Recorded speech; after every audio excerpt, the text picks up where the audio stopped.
Welcome to Sci-Fi fans. Please check out my TikTok account if you haven't done so already. It's Sci-Fi1, SCI.FI1, and I post content on there daily, varying from memes to little fun facts and trivia. Videos are generally only 15 seconds, and I do encourage you to check me out on TikTok. In this episode, I'm going to talk about one of the great actors from what's classed as the golden age of cinema. Their range and talent was absolute and abundant, and they starred in films from science fiction to war, dramas, comedies and theatre. They had an extensive career in theatre and Shakespeare in particular, as well as film obviously. They did do some TV work, but this was nearer the later part of their career. Who am I talking about? I'm talking about none other than Sir Alec Guinness. Sir Alec Guinness was born in Paddington, London on the 2nd of April 1914. His full name was Alec Guinness de Couf, using his mother's surname as he did not know who his father was. Unfortunately, the identity of Guinness's father has never been officially confirmed. Guinness believed that a Scottish banker called Andrew Godis, 1861 to 1928, was his father, and this is because Geddes paid for his boarding school education at Pembroke Lodge in Eastbourne, and occasionally Geddes would visit the family, with his mother referring to him as an uncle. Guinness's mother went on to have a 3-year marriage to a Scottish army captain named Stephen, whose behaviour was often erratic or violent. After completing his education in 1932, Alec Guinness got his first job as an apprentice copywriter for an advertising agency in London. During this time, he realised that he had a passion for acting.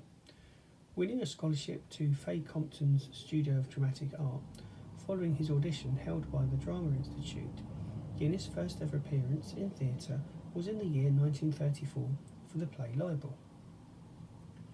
Following his first performance at the Old King's Theatre, Hammersmith, Guinness went on to appear in several plays such as Hamlet, Thunder Rock and more. For various theatre groups, it was during this time that he befriended many of his future friends and co-stars. Towards the end of the 1930s, Guinness starred in a number of Shakespearean roles for Shakespeare plays such as The Merchant of Venice, Hamlet, Romeo and Juliet, Twelfth Night, Henry VIII and The Tempest. However, when World War II began, Guinness enlisted himself in the Royal Navy Volunteer Reserves as a seaman, before receiving a commission as a temporary sub-lieutenant on the 30th of April 1942, and a further promotion to temporary lieutenant the following year. In 1942 he received a commission as an officer, and during the Allied invasion of Sicily, Alec Guinness actually commanded one of the landing craft, spearheading the invasion. He later ferried supplies and agents to the Yugoslavian partisans in the Eastern Mediterranean theatre, the war that was still going on in the Eastern Mediterranean. Meanwhile, Guinness did not let go of his acting career completely. He was granted special leave to appear in the Broadway production of Terence Rattigan's play The Flare Path, and this is a play about RAF Bomber Command. Guinness played the role of Flight Lieutenant Teddy Graham. After the war, Guinness was able to resume his acting career on stage. Returning to the Old Vic in 1946, he stayed until 1948, playing Abel Dagger in Ben Jonson's The Alchemist, the Fool in King Lear, opposite Laurence of Olivier, who was actually in the title role, and Degouchins in Canro de Bergerac, opposite Ralph Richards, who was also in the title role. Before leaving the Old Vic production, he played Shakespeare's Richard II. When Alec Guinness left the Old Vic, he played Eric Berlin in J.B. Priestley's and in Spectacles at the New Theatre in October 1946. He also played the uninvited guest in the Broadway production of T.S. Eliot's The Cocktail Party. He also played Hamlet under his own direction at the New Theatre in the West End in 1951. Playing each of these characters with conviction and passion, as well as his career in theatre, Guinness began a film in movies too.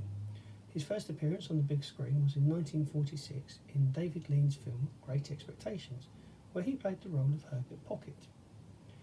Following his debut on the big screen in 1948, He appeared as Fagin in Leon's Oliver Twist.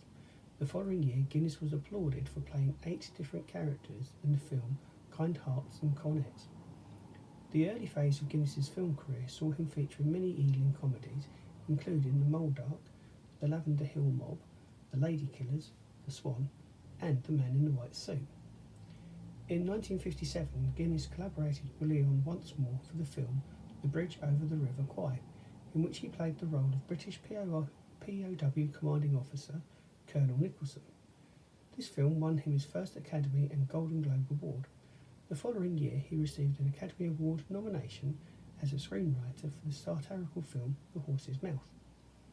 Guinness and Leon collaborated on a number of films, with Guinness playing character roles such as Arab leader Prince Faisal in Lawrence of Arabia, Bolshevik leader Yergov in Dr. Zhivago, and Professor Godlow in a Passage to India, thus cementing his place in the industry. The 1960s were successful for Guinness, and this success continued into the 1970s too, appearing in many notable films such as Cromwell, Scrooge, Hitler the Last 10 Days, Caesar and Cleopatra, and so on. But Guinness's first appearance on television was as George Smiley in the serialisation of John Le Carre's Tinker Tailor Soldier Spy in 1979, and this came about after Alec Guinness actually met the author. Guinness would go on to reprise the role in Smiley's People in 1982, winning the British Academy Television Award for Best Actor for his portrayal of the character twice. One of Guinness's last appearances on TV was in the BBC drama Eskimo Day in 1996. Alec Guinness was nominated for a number of awards and winning some too.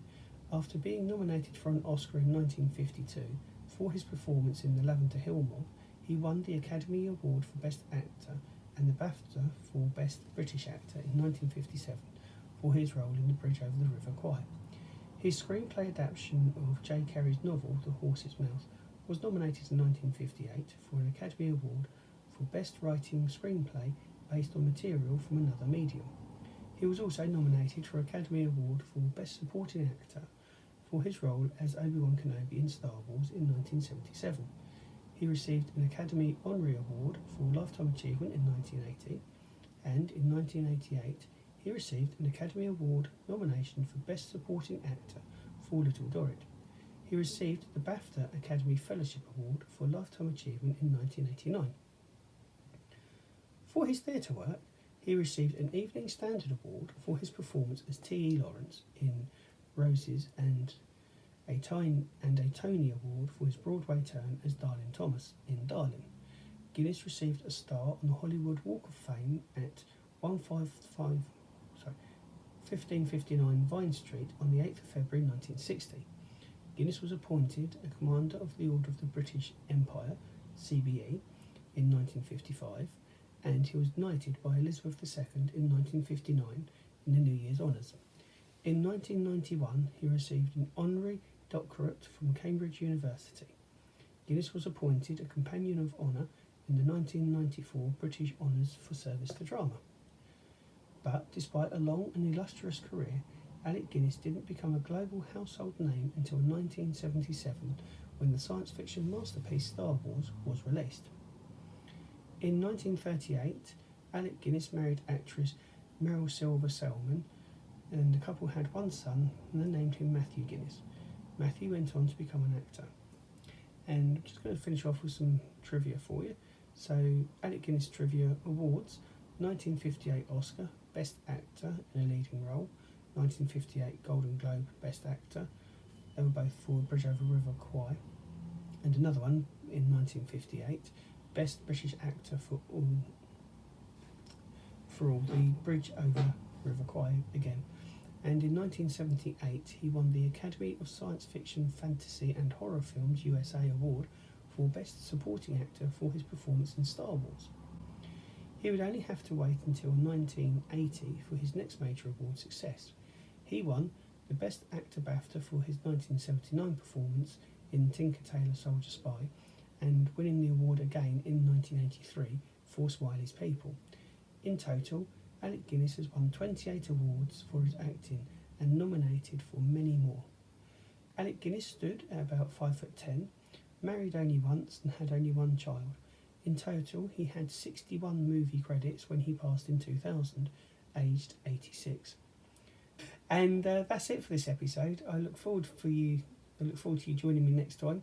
Please don't forget you can catch me on TikTok for all daily content at Sci-Fi 1. And also, if you haven't done so, please check my book out on Amazon. Title is Broken Ceasefire. It's available on Amazon as a paperback or ebook, and you can find that under my author name, W.A. Blinko. Thank you very much for joining me, and I hope you join me next time. Cheers.